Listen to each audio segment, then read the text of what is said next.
Одоо жижиг дүүлдэрийн газар дундгой аймаг дээр ажиллаж байна. За бид нэр 2022 онд аймаг бүр 500 сая төгрөгийн зээл олгохоор сүдэж хөнгөн үйлдвэрийн сайдын баталсан тушаалын дагуу ажиллаж байна. За дундгой аймгийн хувьд 3 шатны үндэгээр одоогийн байдлаар нийтдээ 7 төсөл 500 сая төгрөгийн зээл хүссэн юм төслийг ирүүлсэн бидэнд одоо газар дээр нь төслийн үйлчлэл танилцаа явуулж байна. Нийтдээ 7 төслөөс харахад хүнсний чиглэлийн зойр, за тэгээд энэ дахианы аж ахуй, хүлэмжийн аж ахуй гэсэн төслүүд нэлээд ирсэн байна. За өнөөдрөөхөд энэ хан жавхлан цор гэдэг дахианы үйлдвэрээр ирж танилцж байна. За эдгээр компани бол дундгой аймгийг бүрэн хэмжээгээр хангах, за мөн илүү гарсныгаа дундгой аймгийн худалдаалдаг ийм компани байна. За одоогийн байдлаар бол 6000 хүндрүүлэгч дахианы зүрхээдээр ингээд үйл ажиллагаа явуулж байгаа. За манайхаас бол 100 сая төгрөгийн зээл хүссэн байна. За бид нар одоо энэ компани үйл ажиллагаатай газар дээр нь танилцж байна. Манай 60 сар компани маань одоо 2021 онд үүсгэн байгуулагдсан.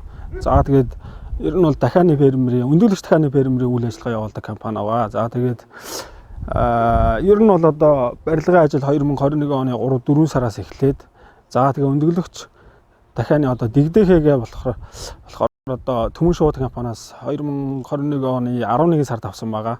За тэгээд ер нь бол одоо дэгдэхээ маань 4-5 сар одоо тижээж байж одоо өндөрлөх хэмжээнд одоо нас бий гүйцэтгэг байгаа. За тэгээд 4-5 сар тижээгээд 22 оны 3 сараас эхлээд одоо өндүүлж эхэлсэн байгаа.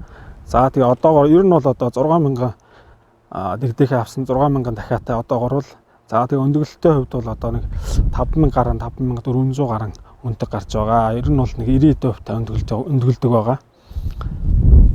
За тэгээд өндөг маань одоо дунд говийн хэрэглэгчтэй бол одоо бүрэн хангаж байгаа. За тэгээд ер нь бол одоо өндөгний хувьд бол одоо юу гэдгийг шинэ одоо хүнс учраас одоо хүний одоо биед бол одоо хэрэгцээтэй нэг уургийг одоо бүрдүүлж нөхөж байдаг. За тэгээд манайх ч одоо юу гэдгийг өнөөдрийн өндгөө маргааш шууд өргөд өгчдөг гэсэн үг байхгүй юу. Дэлгүүрүүдээр хоолны газруудаар. За тэгээд дунд говийнх маань одоо тэгэл шин сайхан өндгөл одоо сайхан эцэцгэж байна да. За тэгээд ер нь бол нөгөө энэ жижиг дунд үйлдвэрлэлээс 100 саяын төсөл зээл одоо хүссэн байгаа. За тэгээд энэ зардлаараа болохоор зэрэг ер нь бол одоо дахиад маань жил 8 сар өндөглөлтийн хувь нь буурдаг учраас дахин сэлбэлт хийдэг байгаа. Тэгэхээр зэрэг одоо хүссэн одоо зээлийн мөрөө дахиж нөгөө нэг дахианы одоо дэгдэхээ аавна гэсэн үг байхгүй юу. Ер нь бол дэгдэхээ аваад бас нэг 4-5 сар тижээх хэмжээний өндөглөх хэмжээний болгоод за тэгээд дэгдэхээ авах тухайн үед одоо тижээлээ авах. За тэгээд цаашлаад дэгдэхээний одоо тоног төхөөрөмж одоо услуур юу гэдгийг нөгөө тижээлэддэг энэ төр ховоо энэ төр бүхэл ер нь хэрэгцээтэй юм аавна гэсэн үг л дээ. Дэгдэхэд тижээхэд одоо байршуулахад барилах тор энэ төр гээд.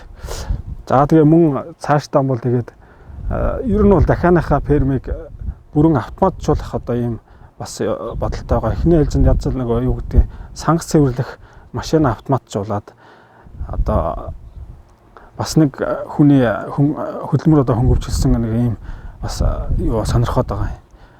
За тэгээд энэ байшин дотроо болохоор бас энэ урдаа нэлийн зайтай. Энэ зайндаа бас өрлөг хийгээд бас нэг дондуур нь тасалгаа хийж агаад нөгөө дэгдэхийнхээ байрыг барих гэдэг. Тэр зардлаа бас одоо хүссэн байгаа. За Дундгой аймгийн хүнс удаачмын газрын мэргэжил нэгтээ. За Дундгой аймгийн хэмжээнд 2022 онд жижиг дунд үйлдвэрийн хөгжүүлэх сангийн төсөл хамрагдахаар нийт 9 төслийн 690 буюу 700 сая төгрөгийн төсөл ирсэн үүнээс эхний шалгаруулалт буюу иж бүрдлийн шалгаруулалтын дээр 2 төсөл иж бүрдлийн шаардлага хангаагүй хасагдаж дараагийн шатны үнэлгээнд урьдчилсан үнэлгээгээр үнэлэгдээд одоо 3 дахь шатны буюу наривчлсан үнэлгээ бол жижиг дунд үйлдвэрийн газраас ирсэн баг орон нутагт ирж газар дээр нь хийж байна. Энэ наривчлсан шатны үнэлгээнд Дундгой аймгаас одоо 7 төслийн 500 900 төгрөгийн төсөл буюу төсөл одоо үнэлгээнд хамрагдаж байгаа. Ер нь бол энэ үнэлгээнд наривчилсан үнэлгээгээр яваа газар дээр нь шалгаж явахад бас асуудалтай. Бас цаашид анхаарахаар бодлогын хэмжээнд авч үзэхээр асуудлууд бас нэлээд байна гэж миний хувьд үзэж байна.